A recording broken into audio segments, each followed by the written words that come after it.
So, good afternoon everyone! Good afternoon sa prof namin na napakaganda. Wow! I am Solatorio John Vincent with my buddy Mark Justin Umahag. So, this video po, i-discuss namin yung mga positive traits of Filipino.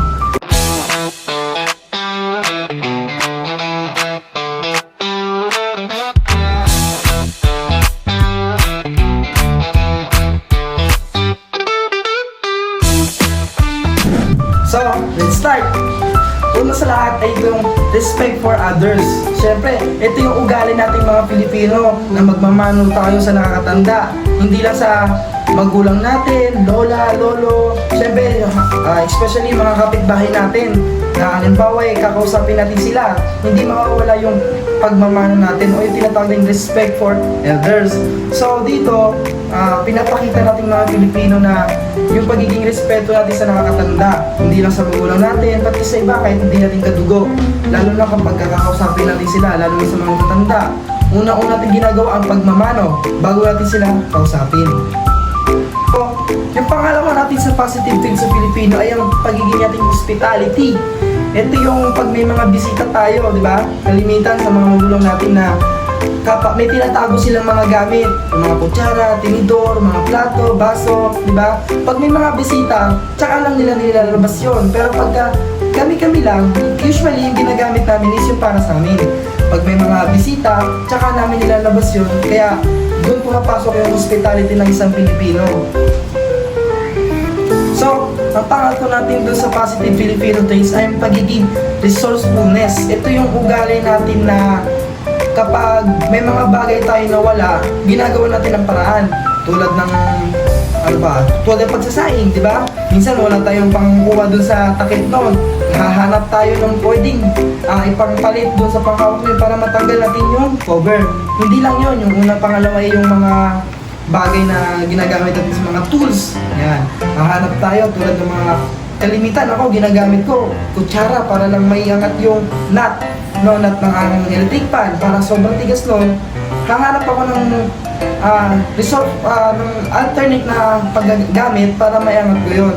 So, doon din na, yun din ang positive traits ng Pilipino, ang pagiging resourcefulness. My name is Mark Justin Umahag and this is for presentation and with my buddy Vincent. At hello rin po sa aming pinakamaganda at pinaka-sexy na si Ma'am Vanessa.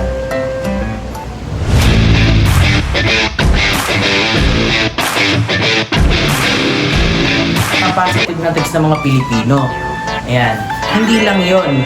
So for example natin, ako, halimbawa mayroon akong gawain, so tinulungan ako ni Vincent. So doon pumapasok yung sa isip ko na dapat din bumawi ako sa kanya, tulungan ko rin siya. Doon ang tinatawag na utang na loob.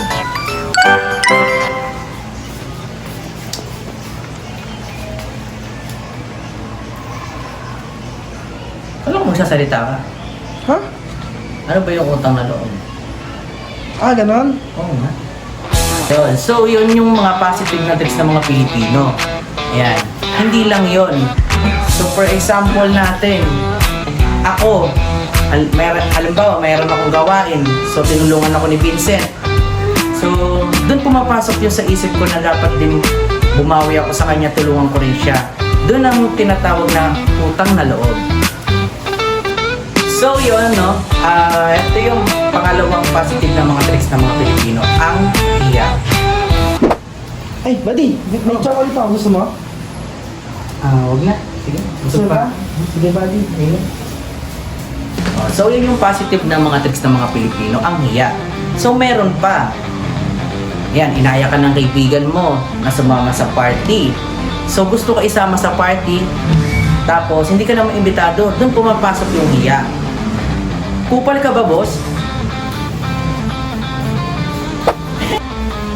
Ayan, simulan natin. For example, nasa trabaho kayo, may group activity sila. Pakikisamahan natin sila. Kasi yun yung ugali ng mga Pilipino, ang pakikisama.